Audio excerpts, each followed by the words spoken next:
There's a type of destruction that leaves no bruises, no police reports, no evidence you could show anyone.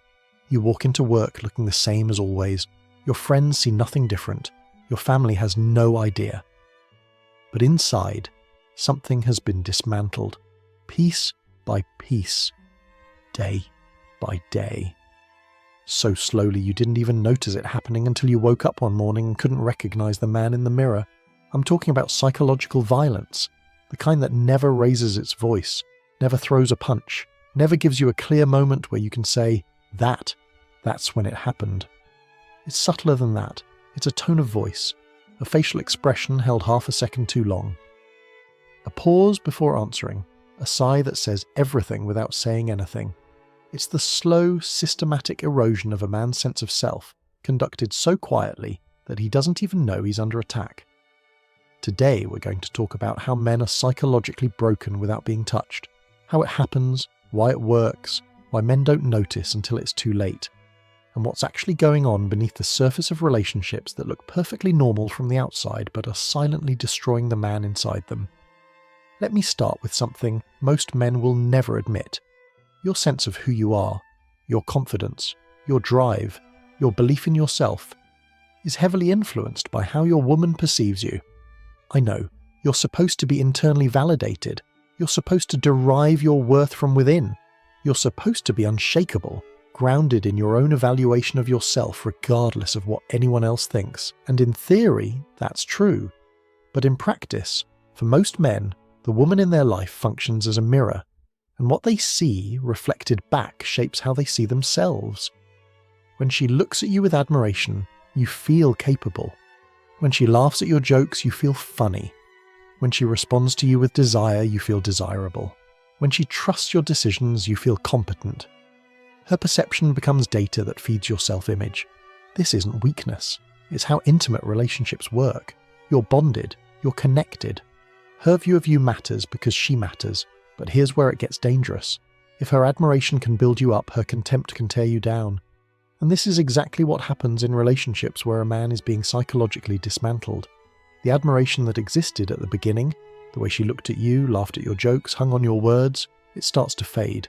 Not dramatically, not suddenly, just gradually. And in its place comes something else. Neutrality, disinterest, and eventually barely concealed contempt. The shift is so gradual that you don't notice it happening. One day she thinks you're amazing. The next day she thinks you're fine. The next month she thinks you're tolerable. The next year she wonders why she's settled. And you're absorbing all of this through 1,000 tiny signals that never quite rise to the level of problem. There's no fight, no accusation, just a slow drift from warmth to coldness that rewrites your internal operating system without your permission. Let me describe what these signals actually look like, because this is where men get confused. They're waiting for something obvious, something they can point to and say, that's unacceptable. But the destruction doesn't come from obvious things.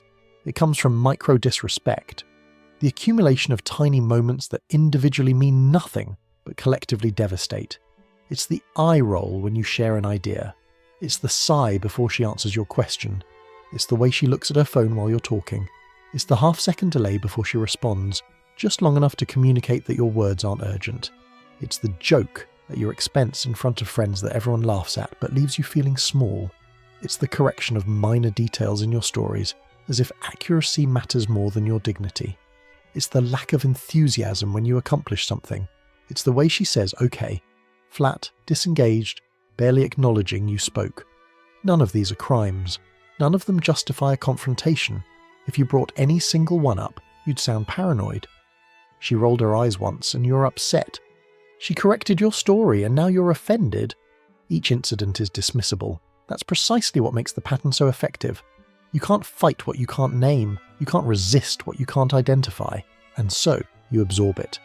Day after day, microsignal after microsignal, until your sense of yourself has been completely rewritten. Here's what's happening psychologically. In the early stages of a relationship, she gave you admiration freely. She looked at you like you were special. She laughed easily. She was impressed by things you did. This admiration functioned as positive reinforcement. It felt good. It made you feel valuable. It bonded you to her because she was a source of that feeling. Then gradually the admiration was withdrawn.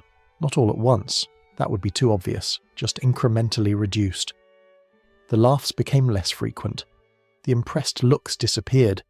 The enthusiasm dimmed.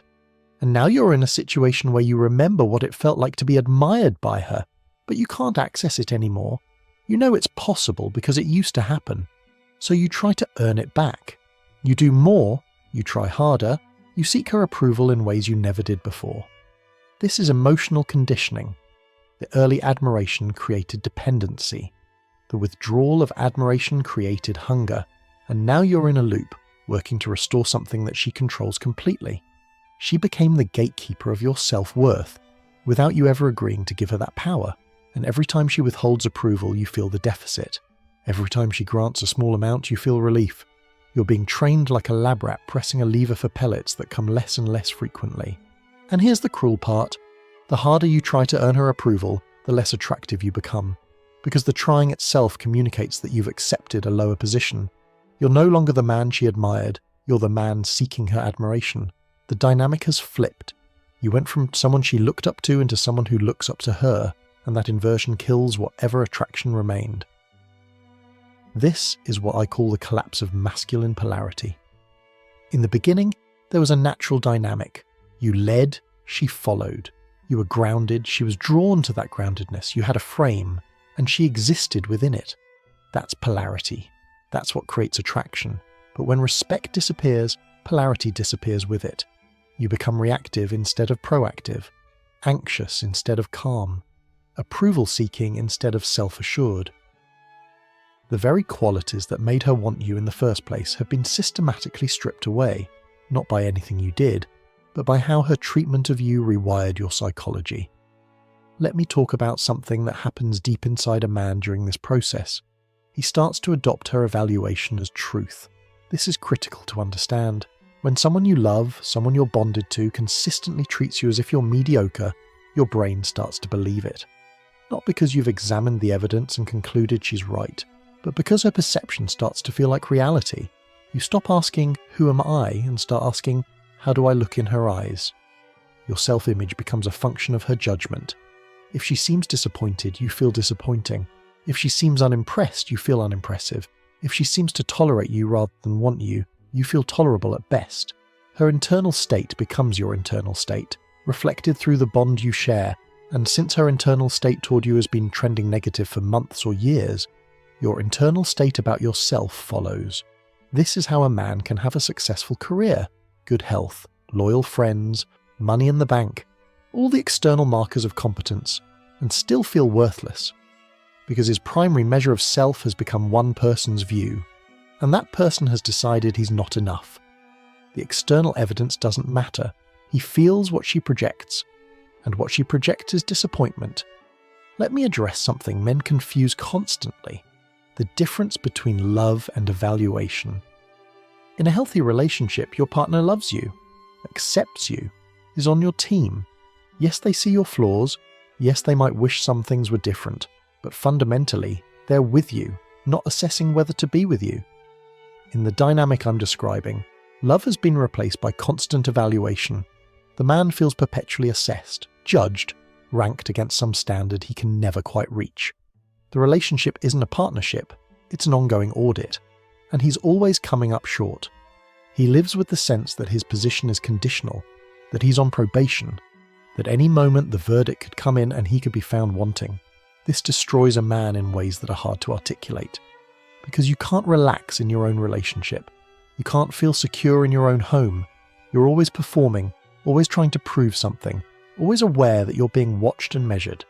The person who should be your safe harbour has become your most demanding critic. And you've internalized the criticism so deeply that you don't even question whether it's fair. You just assume it must be accurate because why else would she feel this way? Here's what happens to a man's life when this sets in. His initiative collapses. Think about what initiative requires. It requires believing that your efforts will lead to positive outcomes. It requires confidence that your judgment is sound enough to take risks. It requires a fundamental sense that you're capable, competent, worthy of success. When a man has been psychologically broken, when he's internalized a view of himself as mediocre, disappointing, not enough, that foundation crumbles. Why take risks when you'll probably fail? Why pursue ambitions when you don't deserve success? Why lead when your judgment clearly can't be trusted? The beliefs that underpin action have been corrupted, and so action stops. This is why you see men who were once driven become passive, men who were once creative become stuck, men who once led become followers. It's not laziness, it's learned helplessness. They've been trained through thousands of micro-interactions to believe that they're not capable. And people don't take initiative from a place of incapacity. They retreat, they shrink, they stop trying. Not because they chose to give up, but because their psychology was systematically reprogrammed to expect failure. Let me contrast something important: how a man is treated in public versus how he's treated at home. Because often these are completely different, and the contrast itself is part of the damage. In public, he might have status, a title at work, respect from colleagues, authority in his field. People listen when he speaks. His opinions matter. He's treated as competent, capable, someone worth taking seriously. He walks through the world receiving signals that he has value. Then he comes home, and everything inverts. The respect disappears, the authority dissolves. The tone shifts from deference to tolerance at best, contempt at worst. The same man who commanded a meeting is now being dismissed over how he loaded the dishwasher. The same man whose expertise people pay for is now being corrected on trivial details by someone who communicates, in every gesture, that he's not impressive. This whiplash is disorienting, but more than that, it attacks the deeper reality, because at some level a man knows that the public version is performance. Titles can be given and taken, professional respect is transactional, but home, the place where you're supposed to be known truly, loved unconditionally, that feels like the real measure. And if the measure at home says you're worthless, the public success starts to feel hollow. A costume you wear, not who you really are. The humiliation isn't loud, it's intimate, it's casual. It happens in the quiet moments that no one else sees, and that's precisely why it's so damaging. Public humiliation, at least, creates witnesses, sympathy, a clear villain. Private humiliation creates only doubt. Maybe I'm overreacting. Maybe she's right. Maybe I really am the problem. Let me explain why men don't notice this is happening until it's too late. The answer is simple. There's no single dramatic event, no line that gets crossed so clearly that response is mandatory. It's all gradual, all incremental, all deniable. The human brain is terrible at detecting slow change. We're built for immediate threats. The tiger in the grass, the cliff edge approaching. We notice sudden shifts. But when something changes 1% per week, 52% per year, we adapt without realizing we're adapting. Each day looks basically like the day before. It's only when you zoom out to years that the transformation becomes visible. This is exactly how psychological violence works. Each individual incident is absorbable. She was just tired. She's stressed from work. It's not a big deal. And so you absorb it. And the next one. And the next. You adapt to a slightly lower baseline of treatment. Then you adapt again. And again. Your tolerance keeps adjusting downward while you tell yourself nothing significant is changing. By the time you realize something is deeply wrong, your self-image has already been rewritten. The man you were 5 years ago has been replaced by the man you are now, and you can't quite remember how it happened. There was no decision point, no moment of clarity, just a slow fade from confident to broken, with each step feeling like normal life. I want to address a myth that enables all of this. The myth that it's just words, or it's just tone, or it's just a look. Men are told to brush these things off. Don't be so sensitive. It's not like she hit you, sticks and stones and all that. But this is catastrophically wrong. Psychological violence doesn't require aggression. It requires withdrawn respect. It requires the consistent communication through 1,000 small signals that you are not valued, that you're not enough, that your presence is tolerated rather than desired. These communications don't need to be loud. They don't need to be explicit. They just need to be persistent. A man can survive being yelled at. He can recover from a fight. He can even endure occasional cruelty if it's followed by repair. But he cannot survive years of ambient contempt, of casual dismissal, of being made to feel in ways that never rise to the level of obvious abuse that he is disappointing simply by existing. That's the weapon. Not words themselves, but what words communicate. Not tone itself, but what tone conveys. The message is, you are not enough. And when that message is delivered daily for years, it becomes belief. Here's the final stage, the trap that completes the destruction: self-blame. The man concludes that the problem is him alone. He doesn't recognize the relational dynamic. He doesn't see the systematic erosion that occurred. He just knows he feels worthless, and he assumes that feeling must be accurate. I must be flawed. I must be weak. I must be insufficient. He diagnoses himself as broken without ever identifying what broke him. This is the perfect endpoint for psychological violence. The victim becomes his own prison guard. He no longer needs her contempt to feel bad about himself. He's internalized it. He delivers the contempt to himself now in her voice, with her judgment, but running entirely on automatic inside his own head. The abuse has become self-sustaining. She could leave tomorrow and he'd still hear her disappointment. She could die and he'd still feel her judgment. The programming is complete, and here's what makes recovery so difficult. When a man has been broken this way, he doesn't even know what happened to him. He just knows he's not functioning. He's lost confidence, lost drive, lost sense of self. He might go to therapy and talk about depression. He might try medication. He might read self-help books about motivation. But none of these address the actual cause, because the cause isn't inside him, is in a relational dynamic he was never taught to see.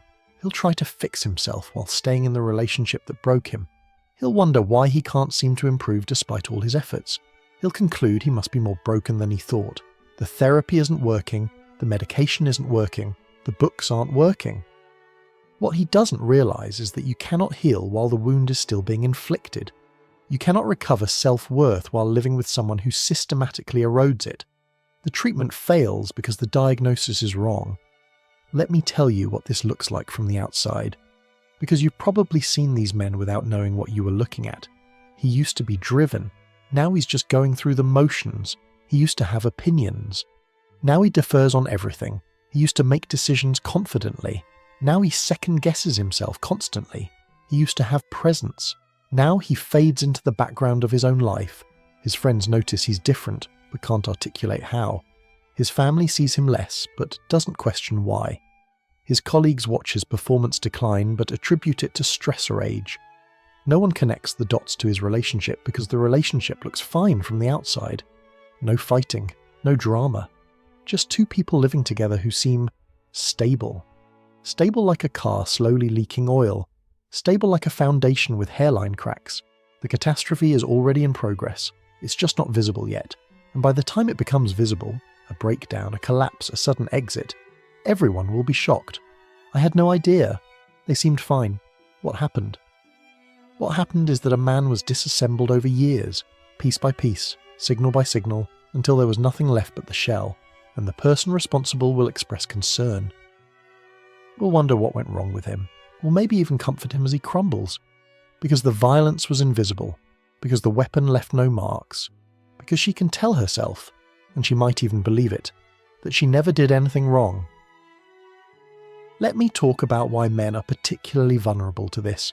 Men are socialized to ignore emotional information, to be stoic, to tough it out, to not make a big deal of feelings. This serves them in many contexts, but in this context it's catastrophic, because the breakdown happens entirely in the emotional realm, and a man who's trained to ignore his emotions is a man who won't notice his own destruction until it's complete. She can deliver 1,000 contemptuous signals, and he'll dismiss each one. It's nothing. I'm being sensitive. Focus on what matters. He's outsourcing his emotional awareness to a value system that says emotions don't matter. Meanwhile, those dismissed emotions are accumulating. The psychological damage is compounding, and he's actively suppressing the very awareness that might save him. By the time the damage breaks through his suppression, by the time he can no longer ignore that something is deeply wrong, it's advanced. Like a cancer that wasn't screened for. By the time symptoms appear, it's metastasized. The man who finally admits, "I feel broken," is usually describing a state that's been building for years. He just didn't let himself notice until it became undeniable. Let me give you a framework for understanding what's happened if you recognize yourself in any of this. It's not that you're weak. It's not that you're inherently flawed. It's that you were subjected to a systematic campaign of psychological erosion by someone who controlled your primary source of intimate validation. The decline wasn't your failure. It was an induced condition. This reframe matters, Because as long as you blame yourself entirely, you can't address the actual cause. You'll keep trying to fix something internal while the external assault continues. You'll keep wondering why self-improvement doesn't work while living with someone who undoes every improvement through ambient contempt. The first step to recovery is recognition, seeing the pattern, understanding that what you've been absorbing wasn't just normal relationship friction. It was destruction dressed as mundane unhappiness. It was violence that never raised its voice. Once you see it, you can name it. Once you name it, you can start to choose how to respond, and the response usually has to involve separation.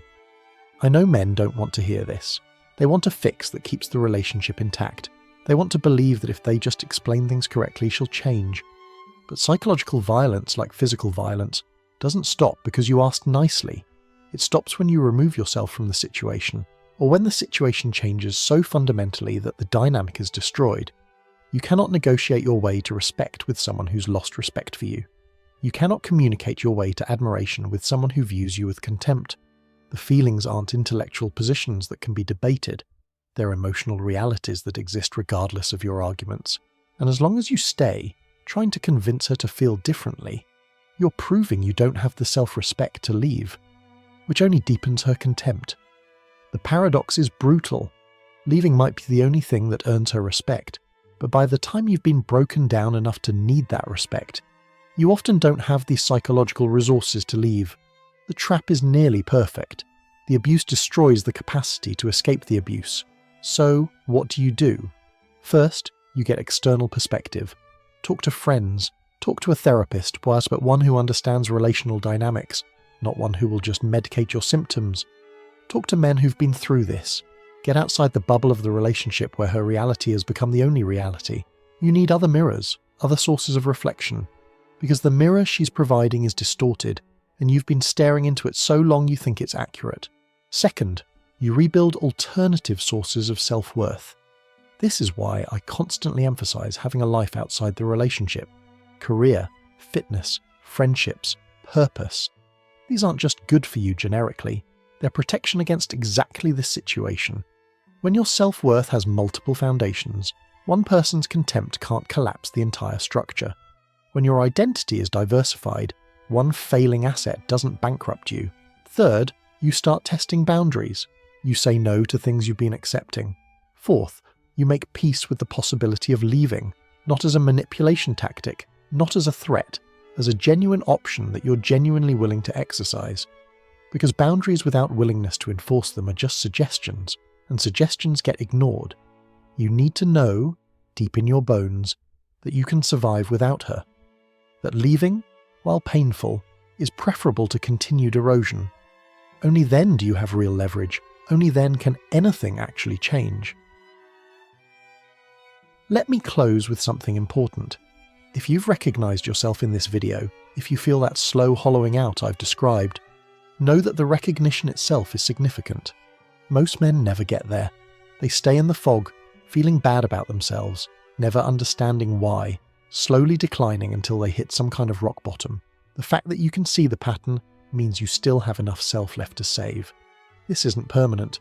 The man you were before this relationship still exists somewhere beneath the layers of absorbed contempt. He's buried, not dead. And he can be excavated. It takes time. It takes separation from the source of damage. It takes deliberate rebuilding of the foundations that were eroded. But it's possible. Men come back from this. They reclaim themselves. They rebuild their confidence, their drive, their sense of worth. The destruction isn't destiny. It's a condition that can be reversed. But it requires action. It requires the courage to see what's happening and call it what it is. It requires the strength to leave a situation that's killing you slowly, even if leaving is terrifying. It requires the discipline to rebuild even when progress feels impossibly slow. This is the work. This is what recovery looks like. Not a single breakthrough, but 1,000 small reclamations of yourself. I have more content on recognizing these dynamics, on rebuilding after psychological damage, on choosing partners who build you up instead of tear you down. Links in the description if you need them. For now, tell me in the comments, have you experienced this? Have you felt that slow erosion I described? What was the moment you realized something was wrong? Your story might help another man see what's happening to him before it's too late. That's it for today. Stop absorbing contempt. Start recognizing patterns and understand that you deserve to be built up, not broken down.